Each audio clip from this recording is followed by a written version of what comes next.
Hola mis amados hermanos, Dios les bendiga. Para mí es un placer estar nuevamente con ustedes para que sigamos estudiando y meditando juntos la palabra de Dios. Vamos a orar para invitar a Dios, mis amados hermanos, en esta noche, que nos enseñe y que sea Dios el que nos guíe a la verdad y a entender estos principios bíblicos que son tan importantes. Vamos a orar, mis amados hermanos. Señor, gracias por este momento. Gracias por la oportunidad que nos das de estar conectados, ¿sí?, en este medio para meditar y estudiar la palabra tuya, Padre Santo. Guíanos para saber cómo aplicarla a nuestra vida diaria y que podamos afirmarnos más en el Espíritu y podamos conocerte de manera más real y más específica. Gracias, Dios mío, en el nombre de Jesús. Amén y amén. Amén, mis amados hermanos. Hoy les traigo un tema muy importante que se llama los enemigos del arrepentimiento.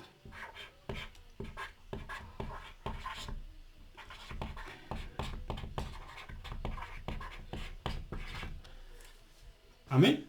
Los enemigos del arrepentimiento. Recordemos que en la clase pasada mirábamos qué significa este arrepentimiento. Amén.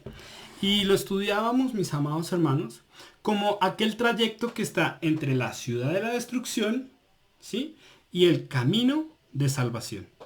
Cualquier persona que quiera salir de esta ciudad de la destrucción y quiera entrar en Dios y quiera entrar en ese camino de la salvación, por obligación, ¿qué debe hacer? Pasar por este trayecto establecido por Dios, que se llama el arrepentimiento. Este arrepentimiento tiene tres facetas muy importantes, ¿sí?, con un gran objetivo. ¿Cuál es la primera faceta? Volver en sí. La segunda es la decisión y la tercera es entrar en la acción, ¿sí?, para un gran objetivo. ¿Cuál? Nacer de nuevo o entrar verdaderamente en este camino de salvación. Amén. Que Dios nos abrió a través del velo, como lo hemos visto en las clases pasadas.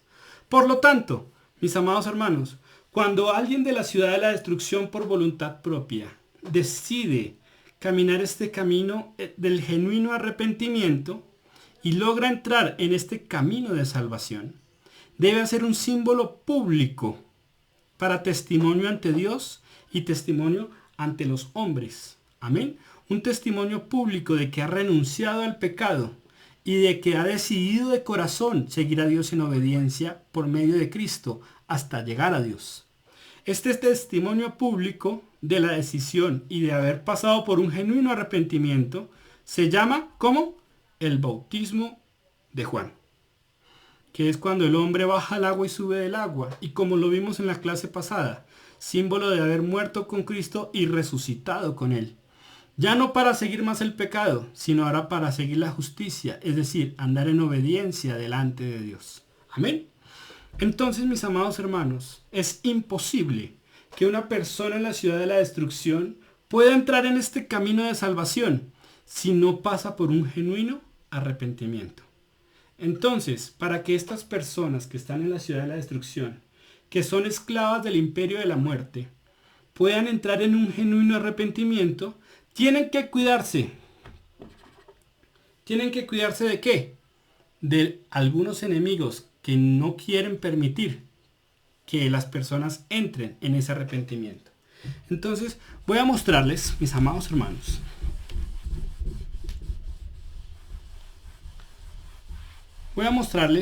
tres enemigos que pueden llegar a frenar a aquellas personas que quieren realmente liberarse de sus pasiones, deseos, concupiscencias, vicios, tendencias.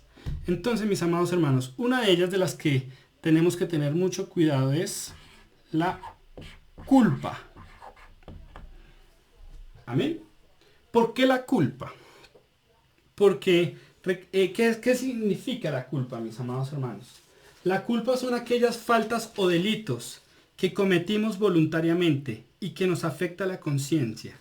En otras palabras, es como esa chuza que tenemos, ese chuzo que tenemos continuamente en el alma por haber defraudado, ¿sí?, y haber pecado contra Dios.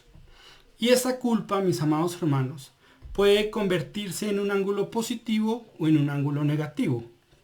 Se convierte en un ángulo positivo cuando esta culpa nos lleva a una decisión, ¿sí?, para corregir. ¿Sí? Pero esta culpa se puede volver muy negativa cuando en vez de llevarnos a una decisión de corregir, nos lleva a un estado de resignación. Amén. Entonces, para entender, mis amados hermanos, cuando esta culpa nos lleva a una decisión de corrección, es positivo. Pero cuando la culpa nos lleva a un estado de resignación, es muy negativo. Amén. Entonces, vamos a verlo bíblicamente, mis amados hermanos. Entonces, recordemos que vamos a ver un ejemplo de cuando la culpa nos lleva a una decisión de corregir. Entonces, recordemos al hijo pródigo. El hijo pródigo que ya vimos en la clase pasada, ¿sí? Cuando estaba en medio de los cerdos, él volvió en sí, que fue cuando él reaccionó de un estado de inconsciencia y reconoció que sus decisiones, sus propios pecados, lo habían llevado a ese estado de maldad. Amén. Y cuando él reconoció que él era pecador, generó en él ¿qué? Una culpa, ¿sí? Esa culpa de haber defraudado a Dios. Por lo tanto, cuando él reconoció que era pecador, lo que él hizo fue entrar en una decisión. ¿Decisión de qué? De levantarse de los cerdos, porque dice, me levantaré e iré a mi padre y le diré, Padre, he pecado contra el cielo y contra ti. Ya no soy digno de ser llamado tu hijo.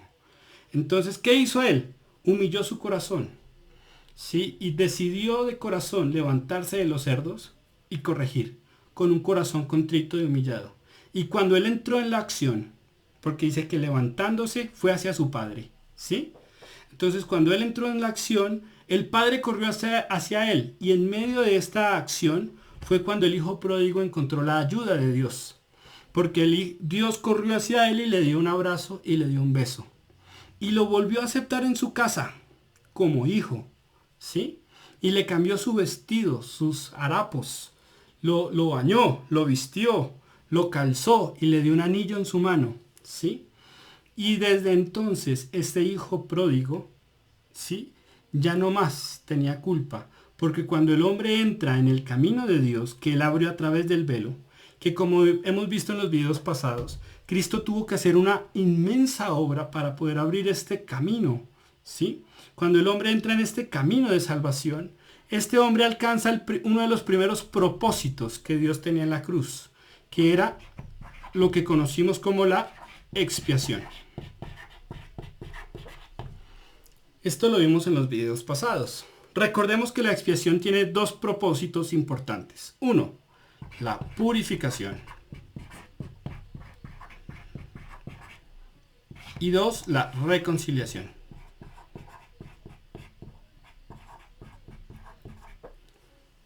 Amén.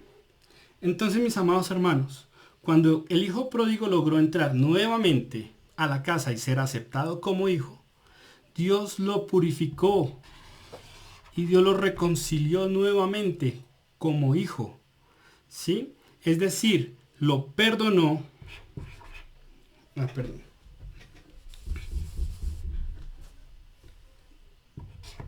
Lo perdonó y lo restauró.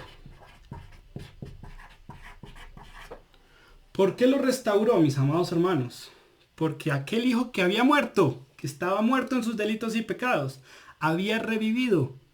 Y Dios lo restauró porque lo vistió, ¿sí? Le puso anillo en su mano, calzado en sus pies, que más adelante miraremos la dimensión de lo que Dios hizo con él. Y Dios lo perdonó y lo restauró completamente. Es decir, cuando él volvió a entrar en este camino como hijo, Dios quitó su culpa. Cuando el hombre, por medio de la culpa, decide de corazón corregir su vida, Dios puede perdonarlo y restaurarlo completamente. Porque uno de los propósitos de la cruz es que el hombre, cuando entra al camino de Dios, pueda entrar en la expiación, que es la purificación completa, ¿sí?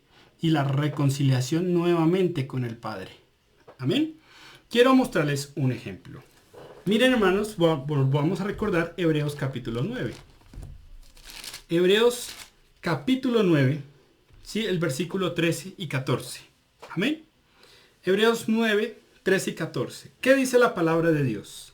La palabra de Dios dice: porque si la sangre de los toros y de los machos cabríos y las cenizas de la becerra rociadas a los inmundos santificaban para la purificación de la carne, cuánto más la sangre de Cristo, el cual mediante el Espíritu Eterno se ofreció a sí mismo sin mancha a Dios, ¿qué hará?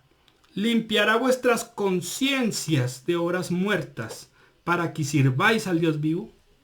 Entonces, cuando el hombre entra en el cuerpo de Cristo, en ese camino nuevo y vivo que Él nos abrió a través del velo, el hombre es purificado y reconciliado. Es decir, Dios lo perdona y lo restaura completamente por medio de la sangre de Cristo, porque Dios cumple la expiación. Amén. Dios puede limpiarlo y purificarlo completamente. Y Dios lava hasta su conciencia. Amén.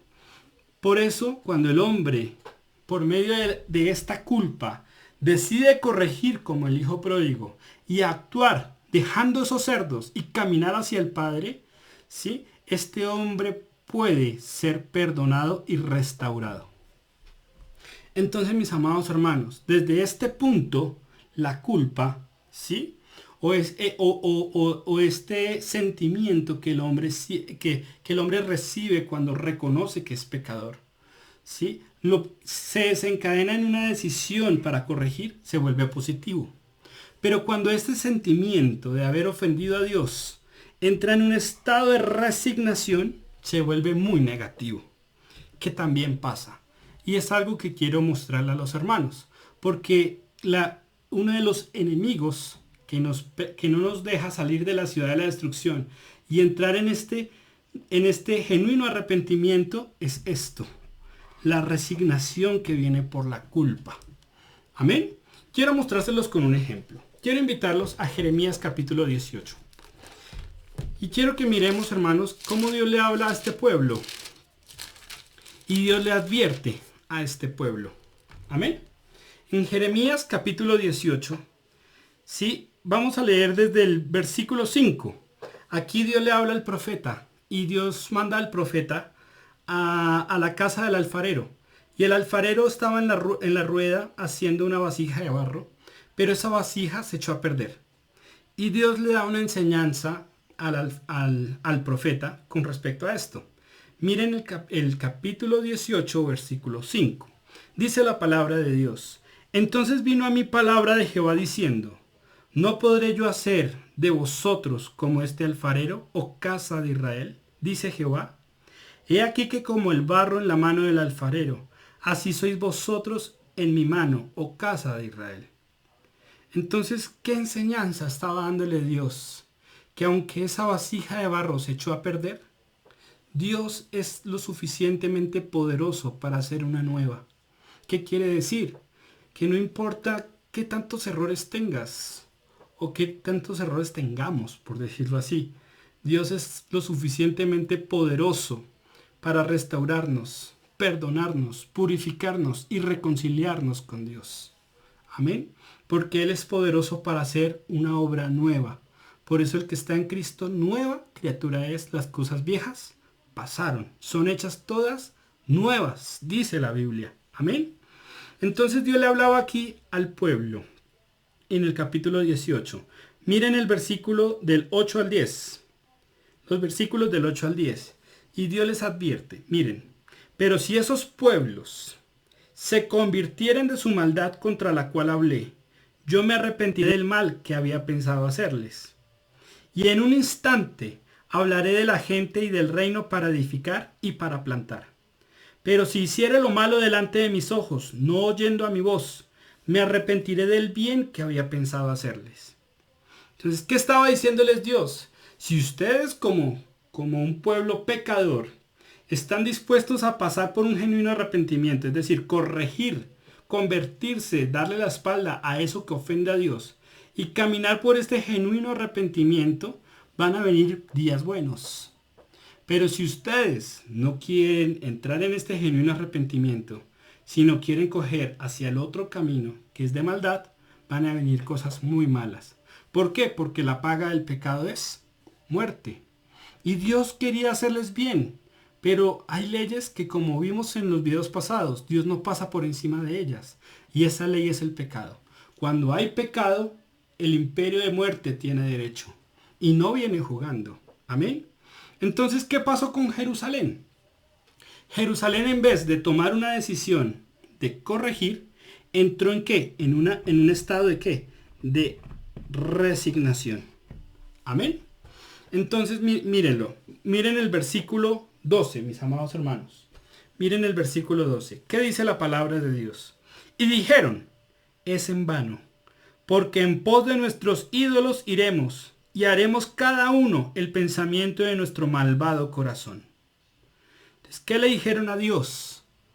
No vamos a corregir, vamos a entregarnos más a nuestra propia maldad. Esto llevó a Dios a sentimientos de mucha tristeza, mis amados hermanos, porque Dios sabía que si el pueblo no corregía su pecado, el imperio de muerte iba a venir con fuerza. ¿Sí? Y este pueblo no lo comprendió. Por eso, miren, hermanos, quiero invitarlos a que lo miremos. Miren, hermanos, Jeremías. Jeremías, ahí mismo, el capítulo 4. Capítulo 4, versículo 16. Amén. Capítulo 4, versículo 16. Entonces, dice la palabra de Dios. ¿Qué dice la palabra de Dios? Dice, decid a las naciones, he aquí, haced oír sobre Jerusalén, guardas vienen de tierra lejana, y lanzarán su voz contra las ciudades de Judá. Como guardas de campo estuvieron en derredor de ella, porque se rebeló contra mí, dice Jehová. O sea, cuando el diablo sabe que el hombre está ofendiendo a Dios, el diablo se para como un león rugiente mirando a quien devorar. Y miren el versículo 18. Dice, tu camino y tus obras te hicieron esto. Esta es tu maldad, por lo cual la amargura penetrará hasta tu corazón. ¿Cómo se sentía Dios cuando el pueblo, en vez de tomar una decisión de corrección, tomó una decisión de volverse atrás? Miren, hermanos, el versículo 19. ¿Qué dice el Señor? Mis entrañas me duelen las fibras de mi corazón. Mi corazón se agita dentro de mí, no callaré, porque sonido de trompeta has oído, oh alma mía, pregón de guerra. Quebrantamiento sobre quebrantamiento es anunciado, porque toda la tierra es destruida.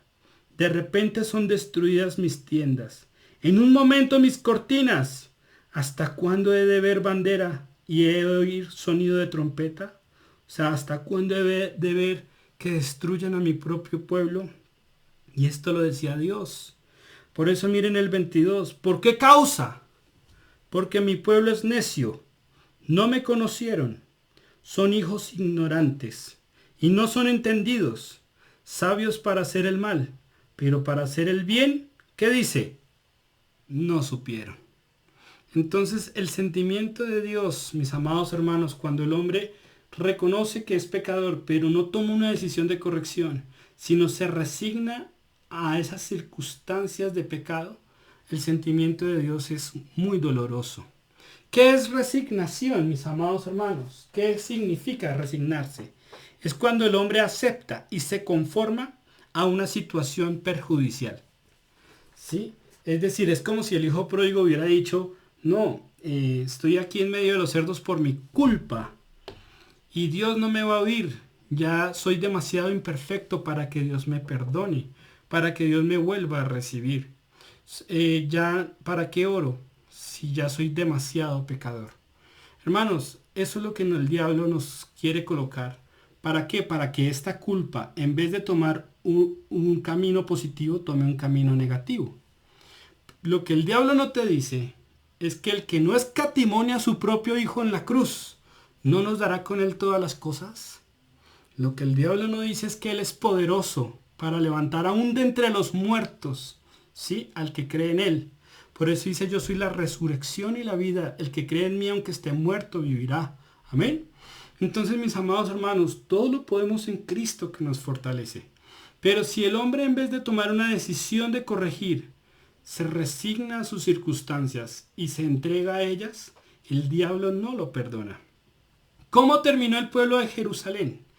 Hermanos, miren ahí adelante de Jeremías, Lamentaciones.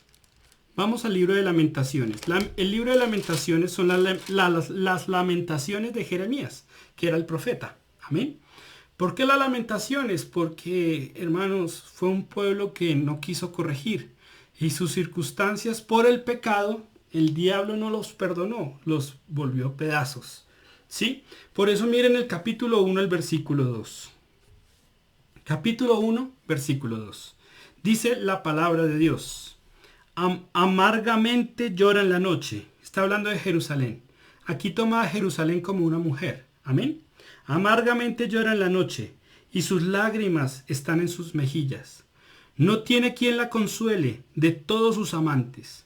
¿Quiénes son los amantes con los que ella le fue infiel a Dios? Que hoy en día pueden ser nuestros pensamientos, nuestras tendencias, nuestros sentimientos, nuestras acciones.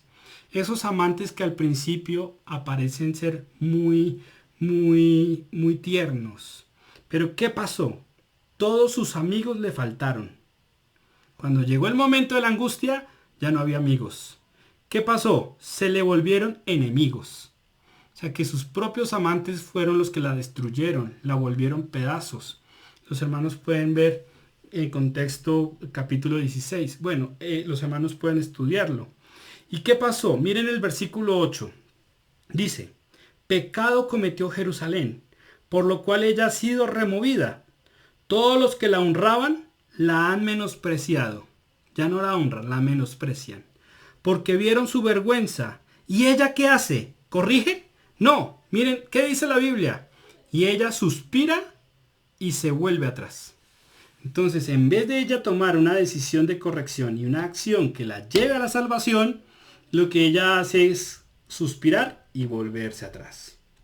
Amén. ¿Eso qué la llevó, mis amados hermanos? A que la muerte tomara el control completo. Miren, hermanos, el versículo 19. Miren el versículo 19 y 20. Dice la palabra de Dios. Di voces a mis amantes, mas ellos me han engañado. Mis sacerdotes y mis ancianos en la ciudad perecieron, buscando comida para sí, con qué entretener su vida. O sea, porque los ancianos que predicaban la palabra murieron de hambre, mis amados hermanos, porque también se corrompieron. Miren el 20. Mira, oh Jehová, estoy atribulada. Mis entrañas hierven. Mi corazón se trastorna dentro de mí, porque me rebelé en gran manera. ¿Qué dice la Biblia? Por fuera hizo estragos la espada, y por dentro, ¿quién señoreó? La muerte misma. ¿Por qué señoreó la muerte? Porque la paga del pecado es muerte. Ellos pensaron que jugar con sus amantes, que jugar con lo que nos lleva a la infidelidad con Dios, era algo que podían jugar con eso. Pero lo que ellos no sabían es que la paga del pecado es muerte. Por eso Dios les dijo, yo puedo hacer de ustedes algo diferente si ustedes se arrepienten de su maldad. Pero ellos, por no arrepentirse, tomaron el camino contrario. Amén. Entonces, quiero mostrarles solo las circunstancias, mis amados hermanos, y el peligro de resignarse. Por eso, miren las circunstancias en las que llegaron. Miren Lamentaciones capítulo 4. Miren el versículo 2. Dice la palabra de Dios. Los hijos de Sión, preciados y estimados más que el oro puro. O sea, los hijos de Sión son los hijos del pueblo escogido de Dios. Dice la Biblia. ¿Cómo son tenidos por vasija de barro, obra de mano del alfarero? Miren el versículo 4. Dice, la lengua del niño de pecho se pegó a su paladar por la sed. Los pequeñuelos pidieron pan y no hubo quien se los repartiese. Los que comían delicadamente fueron asolados en las calles. Los que se criaron entre púrpura, o sea, los de la realeza, se abrazaron a los estercoleros. ¿Por qué? Porque se aumentó la iniquidad de la hija de mi pueblo más que el pecado de Sodoma, que fue destruida en un momento, sin que acamparan contra ella compañías. Miren el 7, miren del 7 al 10, se lo leo rápidamente. Sus nobles fueron más puros que la nieve, más blancos que la leche, más rubios eran sus cuerpos que el coral, su talle más hermoso que el zafiro. ¿Cómo terminaron? Versículo 8, por el pecado, oscuros más que la negrura de su aspecto. No los conocen por las calles. Su piel está pegada a sus huesos, seca como un palo. Más dichosos fueron los muertos a espada que los muertos por el hambre, porque éstos murieron poco a poco, por falta de los frutos de la tierra. Las manos de las mujeres piadosas cocieron a sus hijos, o sea, les tocó cocinar sus propios hijos. Sus propios hijos les sirvieron de comida en el día del quebrantamiento de la hija de mi pueblo. ¿Por qué hermanos, yo no me imagino que es comerse un hijo? ¿Pero por qué? Porque esta es la ciudad de la destrucción. La paga del pecado es muerte y el diablo no viene jugando.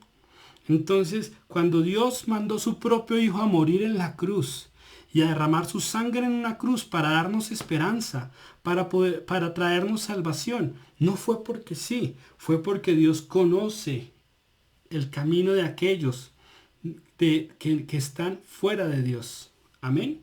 Entonces, mis amados hermanos, por lo tanto, cuidémonos, hermanos, de este enemigo que es muy peligroso, que es la culpa. La culpa nos puede llevar a una decisión para corregir y caminar hacia Dios, o la culpa nos puede llevar a un estado de resignación, donde nos entregamos a Satanás y vamos a ser destruidos. Amén. Por lo tanto, nunca nos rindamos ante circunstancias adversas y no nos entreguemos a ellas, porque mientras haya vida, hay esperanza. Amén. Entonces, mis amados hermanos, este es uno de los primeros enemigos, la resignación que viene por la culpa. Amén. Ahora, vámonos al siguiente extremo. Vamos al siguiente extremo, otro enemigo que es muy común, ¿sí? Y es la hipocresía.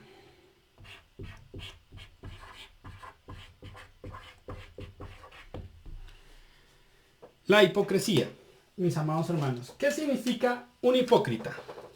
Que finge una cualidad, sentimiento o virtud que no tiene. Amén. Eso es un hipócrita. Y quiero mostrarles la hipocresía basándome en los fariseos. Porque uno de los problemas de los fariseos era esa, la hipocresía. Miren Lucas capítulo 12 del 1 al 3. Lucas capítulo 12 del 1 al 3. Y Cristo les hablaba fuerte. ¿Por qué? Porque ellos tenían un problema y era la hipocresía. Entonces, miren Lucas 12 del 1 al 3. Dice la palabra: en esto, juntándose por millares la multitud, tanto que unos y otros se atropellaban, comenzó a decir a sus discípulos, primeramente, guardaos de la levadura de los fariseos, que es ¿qué? La hipocresía. Ojo al 12 al 3. ¿Por qué hay que cuidarse de la hipocresía? Porque no hay nada encubierto que no haya de descubrirse, ni oculto que no haya de saberse. Por tanto, todo lo que habéis dicho en tinieblas a la luz se oirá, y lo que habéis hablado al oído en los aposentos se proclamará en las azoteas. Entonces, ¿quién es el hipócrita, mis amados hermanos? El hipócrita es el que está en esta ciudad de la destrucción, pero finge estar en el camino de salvación. Tanto así que no solamente finge haber entrado en el camino, sino que está tan arriba que si pudiera bajar a Cristo lo quitaba y se sentaba él ahí. Amén. Así es el hipócrita. El hipócrita es alguien que finge o simula ser lo que realmente no es. Ellos siguen estando aquí, en esta ciudad de la destrucción. Amén. Entonces, hay ciertas características de las cuales tenemos que cuidarnos, porque es un enemigo. ¿Por qué es enemigo del arrepentimiento? Porque el hipócrita, al fingir que está que está en este camino de salvación, piensa que no necesita pasar por aquí. No necesita volver en sí, ni tomar una decisión, ni una acción determinante contra el pecado. Piensa que puede seguir en su maldad, pero que va a ser salvo por Dios. Y eso es algo imposible. Amén. Entonces, una de las características de que debemos cuidarnos, mis amados hermanos, para no ser hipócritas, es en confiar en nosotros mismos como justos. Ellos confían que son en sí mismos como justos. Voy a ponerlo por aquí. Confían en sí mismos como justos. Amén. Entonces es una de las primeras características que debemos cuidarnos. Quiero que vayamos y lo miremos en la palabra de Dios. Miren, hermanos, Lucas 18, 9 al 14. Lucas capítulo 18, versículo 9. Y es muy importante verlo, mis amados hermanos, en la palabra, porque la palabra es la que realmente guía y enseña. Amén. Por eso, miren el Lucas capítulo 18, versículo 9. Dice: a unos que confían en sí mismos como justos y menosprecian a los otros, dijo también esta parábola. O sea, Dios miró a estas personas, amén, y les enseñó esta parábola. Miren el versículo 10. Dice la palabra de Dios: dos hombres subieron al templo a orar. Uno era fariseo, o sea, tipo hipócrita, y el otro publicano. El fariseo, puesto en pie, oraba consigo mismo de esta manera. Ni siquiera oraba a Dios, oraba consigo mismo. Dios, te doy gracias porque no soy como los otros hombres, ladrones, injustos, adúlteros, ni aun como este publicano. Ayuno 2 veces a la semana, doy diezmos de todo lo que gano. Mas el publicano, estando lejos, no queriendo ni aun alzar los ojos al cielo, sino que se golpeaba el pecho diciendo: Dios, sé propicio a mi pecador. Ojo al 14. Dice la palabra: os digo que éste descendió a su casa justificado. ¿Qué es justificado? Purificado, reconciliado, perdonado y restaurado por Dios. Amén. Entonces, el publicano, aquel pecador que se golpeaba el pecho y se humillaba ante Dios, dice: os digo que éste descendió a su casa justificado antes que el otro. Porque cualquiera que se enaltece será humillado, y el que se humilla será enaltecido. Entonces, ¿qué vemos, mis amados hermanos? Que una de las cosas que hace el hipócrita es que confía en sí mismo como justo. ¿Qué significa? Que él se cree muy santo, se cree muy iluminado, se cree mejor que los demás, que es superior, que es más aprobado por Dios, ¿sí? Y menosprecia al resto. Eso lo hace un hipócrita. Amén. Entonces, por eso, mis amados hermanos, ¿cómo mira Dios a alguien que se cree más santo que otro? ¿Sí? Quiero invitarlos, mis amados hermanos, a que lo miren. Miren Isaías 65:5. Isaías 65:5. ¿Cómo mira Dios, mis amados hermanos, a alguien que se cree más santo que otro, más justo que otro? ¿Sí? Miren Isaías 65:5. Amén. Dice: ¿qué dicen? Estate tú en tu lugar, no te acerques a mí, porque soy más santo que tú. ¿Qué dice el Señor? Estos son humo en mi furor, fuego que arde todo el día. ¿Sí? Entonces, cuando Dios mira a un hipócrita, no lo mira con buenos ojos. Amén. Entonces, mis amados hermanos, una de las circunstancias que debemos cuidarnos es de confiar en nosotros mismos como justos, como personas intachables, muy santas, muy iluminadas. No, todo es por la misericordia de Dios. Si somos santos, no es porque el Hijo pródigo se lo merezca, es porque la obra de la cruz por medio de Cristo lo lavó con su sangre y lo santificó. Amén.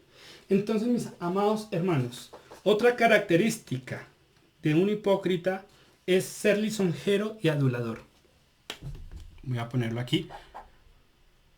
Voy a poner lisonjero.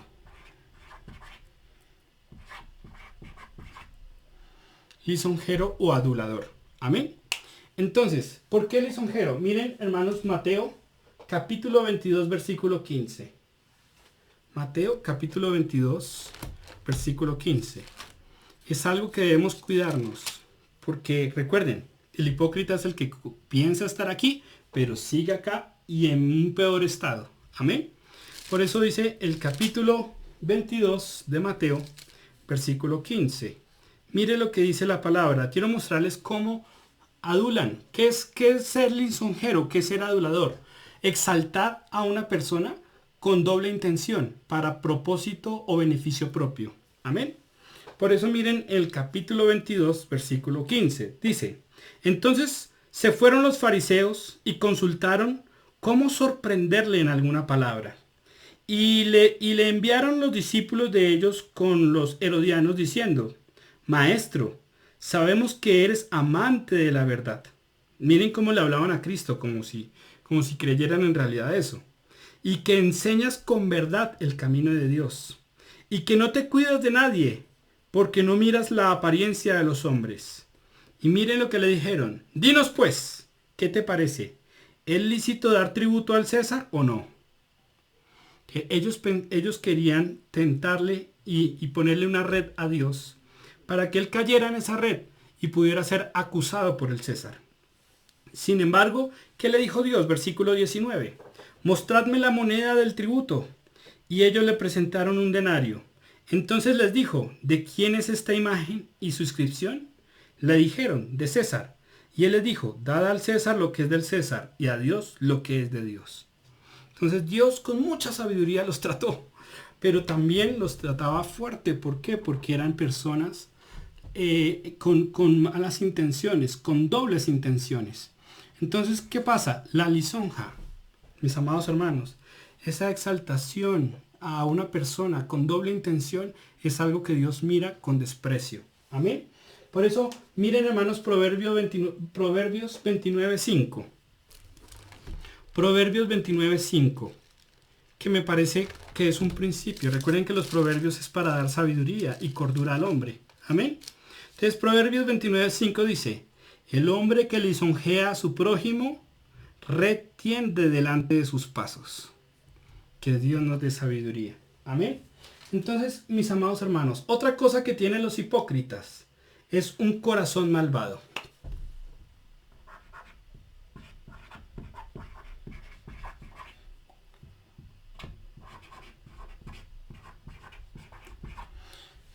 Los hipócritas se creen más santos, más limpios, se creen intachables, pero en realidad, ¿cómo tienen el corazón? Malvado. Amén. Miren, hermanos, un ejemplo. Mateo capítulo 23, versículo 25. Mateo capítulo 23, versículo 25. Es bueno leer la palabra porque, hermanos, en la palabra es donde está la verdad. Amén. Entonces, Mateo capítulo 23, versículo 25. Dice, hay de vosotros escribas y fariseos hipócritas, porque limpiáis lo de fuera del vaso y del plato, pero por dentro estáis llenos de robo y de injusticia. Entonces, Dios les dice, ustedes por fuera aparentan ser, pero por dentro ¿cómo están? Llenos de robo y de injusticia.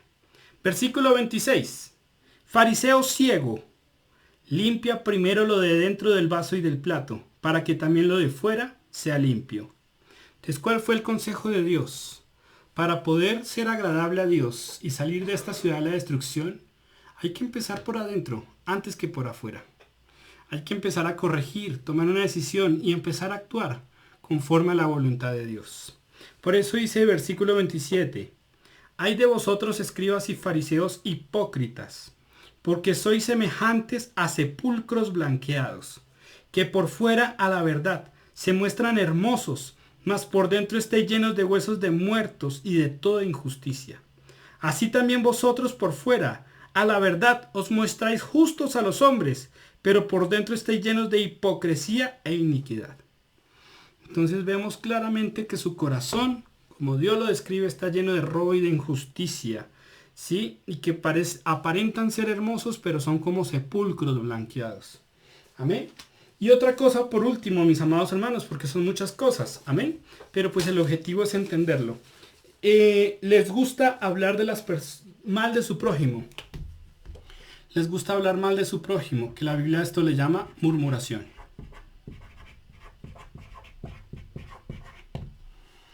Es un pecado grave que no se debe hacer. Es decir, ¿qué es murmurar? ¿Cómo murmura un hipócrita? Digámoslo así, a una persona le habla algo bonito y por detrás de ella habla cosas terribles. Amén. Eso es un hipócrita. Por eso miren, hermanos, Lucas 5:30. Lucas capítulo 5 versículo 30. Es algo que no se debe hacer y que Dios repudia. Amén. Lucas 5:30. Miren la palabra de Dios. Les voy a leer del 30 al 32. Amén. Dice la palabra, dice: y los escribas y los fariseos murmuraban contra los discípulos, diciendo: ¿por qué coméis y bebéis con publicanos y pecadores? A ellos les parecía indigno que Dios comiera con los pecadores. Respondió Jesús y les dijo: los que están sanos no tienen necesidad de médico, sino los enfermos. No he venido a llamar a los justos, sino a los pecadores al arrepentimiento. Entonces, ¿qué quiere Dios? ¿Por qué comía con los pecadores? Porque venía a llamarlos ¿a qué? Al arrepentimiento. Venía a llamarlos a que pudieran pasar este trayecto y entrar en este camino de salvación. Amén. Entonces, mis amados hermanos, cuidémonos de la hipocresía. ¿Qué es la hipocresía? Justificarnos a nosotros mismos como santos, como justos. No pensar que estamos siendo utilizados por Dios cuando en realidad estamos en pecado. Les pongo un ejemplo. Yo puedo ir a la iglesia, tener un cargo en la iglesia y ser un pecador. Hermanos, eso me hace un hipócrita. ¿Por qué? Porque Dios aborrece eso. Yo puedo ser, por decirlo así, tocar el piano o estar como ujier en la iglesia. Pero si en mi casa soy todavía grosero, soy injusto en mi trabajo, y estoy haciendo todas aquellas cosas que yo sé que están en contra de la voluntad de Dios, ¿cómo puedo decir que he pasado por un genuino arrepentimiento? Lo primero que tengo que hacer es volver en sí. Lo segundo es tomar la decisión de dejar ese pecado y comenzar a actuar para poder entrar en ese verdadero y genuino nacimiento o en este camino verdadero de salvación. Amén. Entonces, porque recordemos qué significa el bautismo de Juan. Es morir al hombre viejo para que el cuerpo del pecado sea destruido, a fin de que no sirvamos más al pecado y podamos seguir a Dios en obediencia, en la justicia, hasta ver a Dios. Amén. Entonces, mis amados hermanos, la hipocresía es algo muy peligroso. Amén. Y es el segundo enemigo que quería mostrarles en el día de hoy. Y por último, quiero mostrarles el último enemigo del arrepentimiento. ¿Sí? El último enemigo del arrepentimiento que quiero mostrarles es la indiferencia.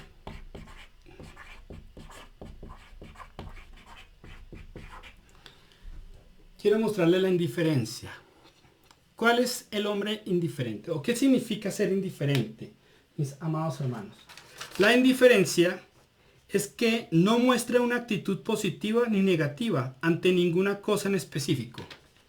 Es decir, el indiferente, voy a dibujarlo aquí.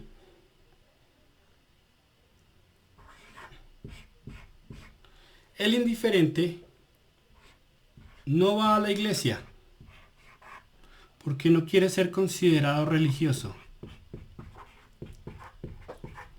O no quiere ser considerado creyente o cristiano. Ni tampoco es seguidor abiertamente de Satanás.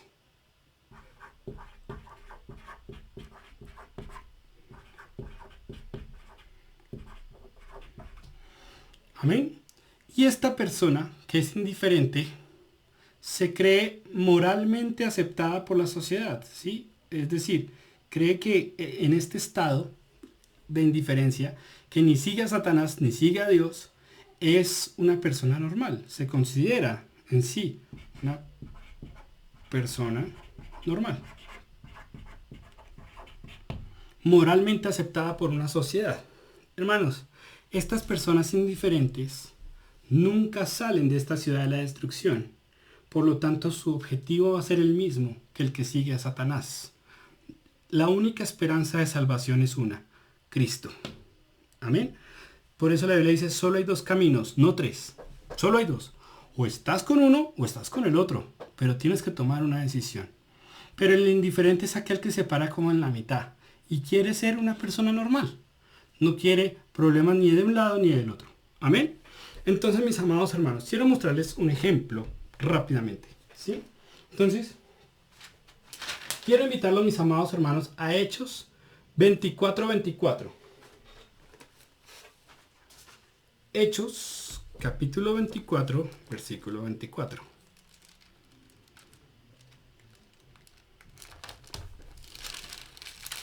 Hechos 24, 24. Amén.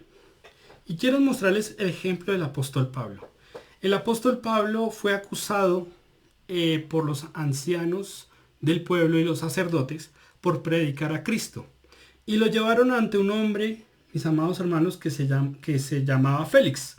Félix, ¿quién era Félix? Félix era el gobernador del pueblo. O sea, era el que podía mandar o juzgar a Pablo para que lo llevaran a la muerte. Amén. Entonces, miren qué pasó. Miren el capítulo 24 de Hechos, versículo 24. Entonces, algunos días después, viniendo Félix, que era el gobernador, con Drusila su mujer, que era judía, llamó a Pablo y le oyó acerca de la fe en Jesucristo. Pero al disertar Pablo acerca de la justicia, del dominio propio y del juicio venidero, Félix, que era el gobernador, se espantó y dijo: ahora vete, pero cuando tenga oportunidad te llamaré. Entonces, ¿qué hacía el gobernador? Tenía a Pablo preso, porque estaba acusado por los judíos por predicar la palabra de Cristo. Amén. Entonces, ¿qué pasó? Félix lo llamaba para que le hablara esa palabra, pero no era por eso. Miren el versículo 26. Esperaba también con esto que Pablo le diera dinero para que lo soltase, por lo cual muchas veces lo hacía venir y hablaba con él. Entonces Félix, el gobernador, el que tenía la autoridad para soltar a Pablo, nunca lo soltó. ¿Por qué no lo soltó? Porque esperaba que Pablo le diera dinero. Lo que le importaba era la plata. ¿Sí? Entonces, miren el versículo 27. Pero al cabo de 2 años, recibió Félix por sucesor a Porcio Festo, y queriendo Félix congraciarse con los judíos, dejó preso a Pablo. O sea que Pablo le predicó la palabra a Félix. Pero Félix, ¿qué hizo?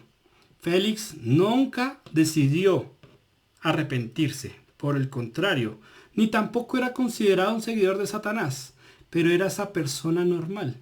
Era esa persona que estaba sujeta a pasiones y deseos en contra de Dios. Amén. ¿Y qué es lo que quería Félix? Plata. Que Pablo le diera plata para soltarlo. Entonces, ¿pero qué hizo Félix en esos 2 años? Mantuvo a Pablo preso. Amén. Por predicar la palabra de Cristo. La palabra de Dios.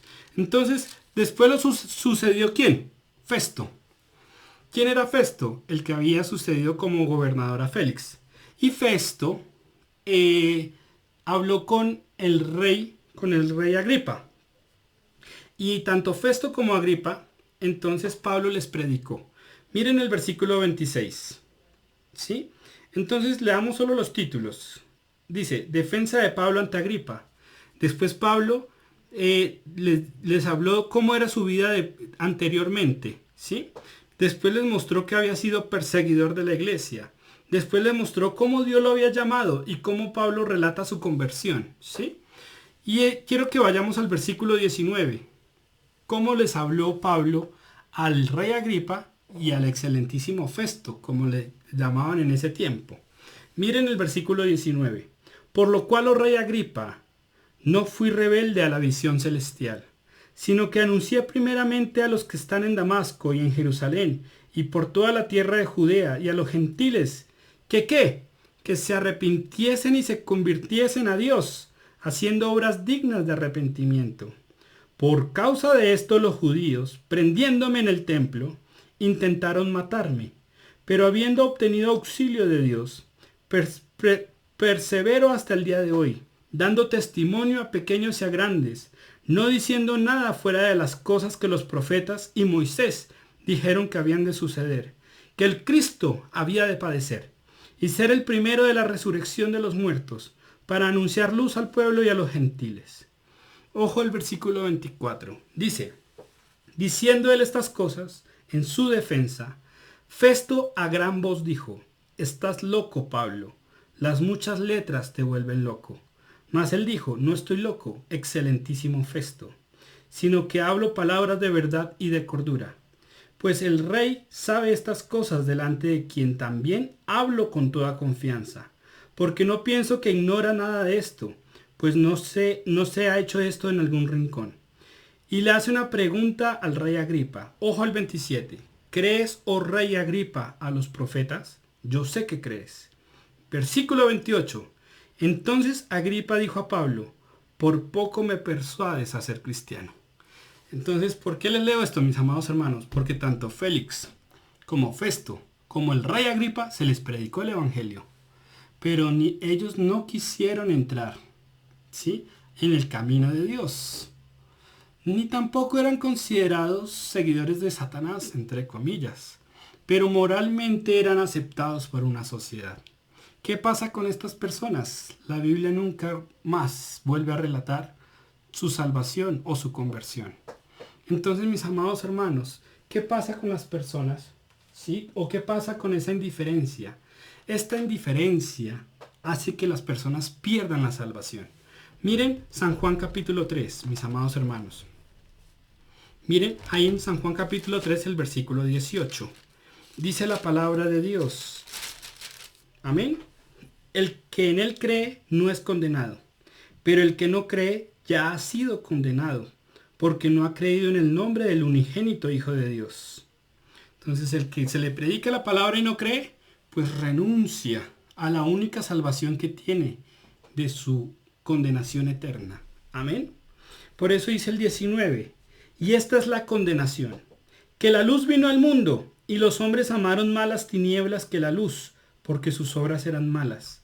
Porque todo aquel que hace lo malo, como lo hacía Félix, sí, como lo hacía Festo, porque aquel que hace lo malo aborrece la luz y no viene a la luz, o sea, no quiere pasar por este genuino arrepentimiento para entrar en Dios. No viene a la luz para que sus obras no sean reprendidas, mas el que practica la verdad viene a la luz para que sea manifiesto que sus obras son hechas en Dios. Entonces, mis amados hermanos, para terminar, entonces quiero invitarlos, mis amados hermanos, a que vayamos a Mateo 5:20. Ahí atrásito, en el primer evangelio. Amén. Mateo capítulo 5, versículo 20.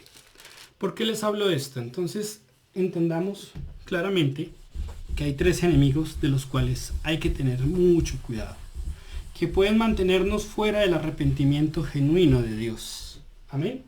Entonces, el primer enemigo que vimos es la resignación que viene por la culpa.